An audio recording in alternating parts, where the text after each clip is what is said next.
السلام علیکم ویورز، میرا نام ہے مہجبین عزیز اور آپ دیکھ رہے ہیں دین اسلام اینڈ ٹیک ڈسکوری۔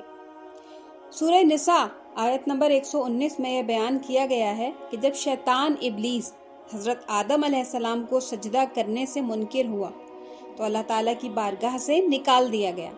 جاتے جاتے اس نے اللہ تعالیٰ سے کہا کہ میں انسانوں کو قیامت تک گمراہ کرتا رہوں گا اور انہیں امیدیں دلاتا رہوں گا، اور یہ سکھاؤں گا کہ جانوروں کے کان چیر دیں، یہ بھی کہوں گا کہ وہ اللہ کی بنائی ہوئی تخلیق میں اپنی مرضی سے تبدیلیاں کریں۔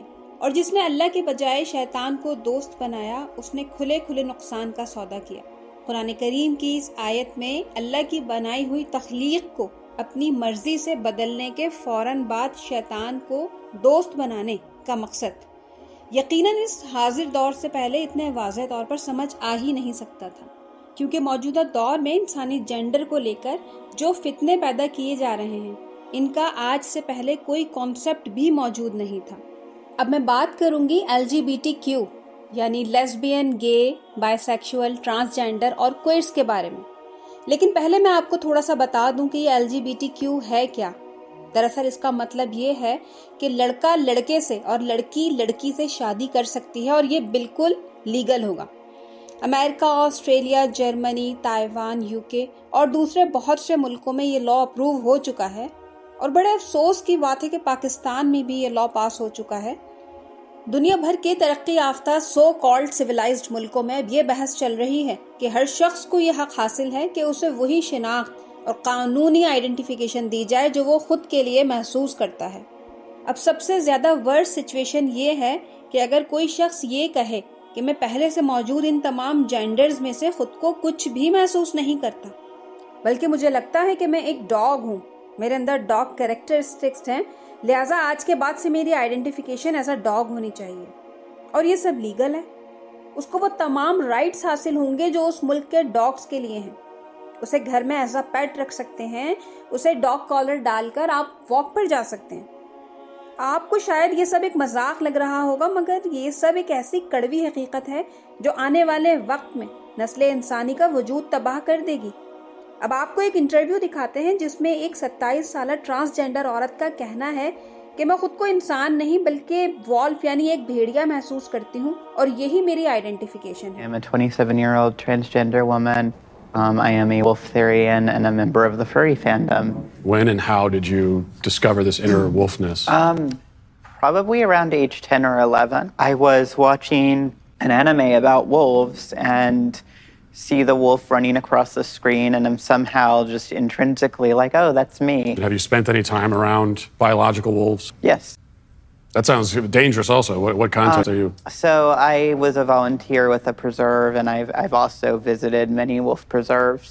Are you able to communicate with the wolves?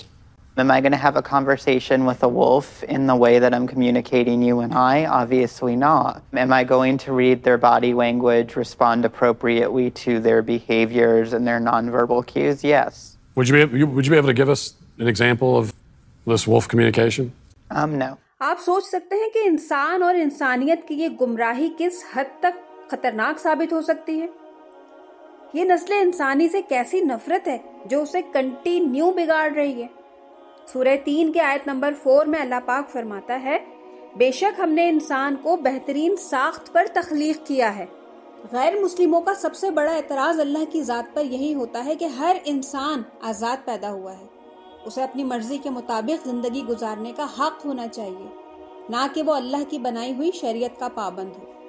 ان لوگوں کے لیے شاید یہ مثال کافی ہوگی کہ ہم چھوٹی سے چھوٹی ایک مشین بھی خریدتے ہیں تو اس کے ساتھ ایک مینول گائیڈ آتی ہے کہ اس مشین کو کس طرح استعمال کرنا ہے، ورنہ یہ خراب ہو جائے گی۔ انسانی جسم بھی اس خالق کی بہترین تخلیق ہے، اور قرآن پاک ہماری مینول گائیڈ ہے۔ اگر ہم اللہ کی بتائی ہوئی گائیڈنس پر عمل نہیں کریں گے تو ہماری روح تباہ ہو جائے گی، انسان بالکل گمراہی میں بھٹک جائے گا اور پھر واپسی کا کوئی راستہ نہیں ملے گا۔ اگر اس مینول گائیڈ کو فالو نہیں کیا تو ہر روز ایک نیا جینڈر دیکھنے اور سننے کو ملے گا، اور انسان جن کو اشرف المخلوقات کہا گیا ہے وہ ڈاگز، کیٹس، پگز اور وولف کی طرح ہالنگ کر کر خود کے لیے رائٹس مانگیں گے، اور ایسا حال ہی میں جرمنی کے شہر برلن میں لوگوں نے ایک نئے جینڈر کا اعلان کیا جس کا نام ٹرانس اسپیشیز رکھا گیا. ان لوگوں کے چہروں پر ڈاگ کے ماسک تھے اور یہ ہالونگ کر کر کے اپنے رائٹس کے لیے آواز اٹھا رہے تھے.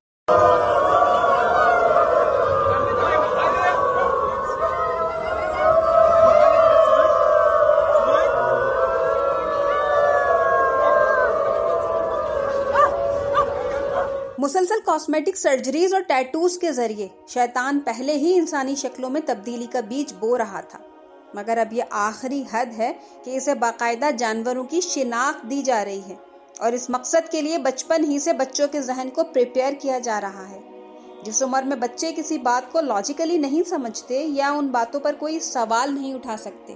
اس کی ایک چھوٹی سی مثال، آج کل مارکیٹ میں کچھ ایسی اپلیکیشن اور سافٹ ویئر موجود ہیں جن کے کیمراز میں جانوروں کی شکلوں والے فلٹرز موجود ہیں، اور بچے ان فلٹرز کو استعمال کر کے بہت خوش ہوتے ہیں.